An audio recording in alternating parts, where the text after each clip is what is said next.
এখন আছি টাঙ্গর হাওর। টাঙ্গর হাওরে আছি। কই আছো? ডাঙ্গর হাওর। ডাঙ্গর হাওর না তো, টাঙ্গর হাওর। আমরা এখন টাঙ্গর হাওরে আছি। ছড়ি আমি ভুল বলে ফিরেছি, ঠিক আছে? তো দেখেন এই যে ভিউটা দেখেন, টাঙ্গর হাওরে যাচ্ছি আমরা। এখানে যে ভিউটা, এখানে সিমেন্ট ফ্যাক্টরি, মেবি সিমেন্ট তৈরি করা হচ্ছে এখানে। এই যে আমরা এখানে যে মাঝ নদীতে আছি। মাঝ নদীতে একটা শিশু দেখো, একটা না তিনটা শিশু এখানে। শিশুরা শিশু না, ওই যে মাছের মতো যে থাকে পানিতে, ওগুলা মানুষ না তো, এগুলা আচ্ছা ওরা মানুষ না, ওরা মানুষ না, ওরা হচ্ছে জলদস্যু। জল জলদস্যু আর মানুষ মতন দেখতে ওরা জল পড়া, জল পড়ি না, জল পড়া। জল পড়া, যাই হোক ওরা দেখতে মানুষের মতো, সেম আমাদের মতো। হ্যাঁ, কিন্তু ওরা মানুষ না, ওরা জল পড়া। জল পড়া।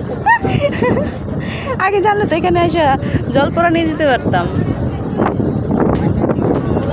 আচ্ছা।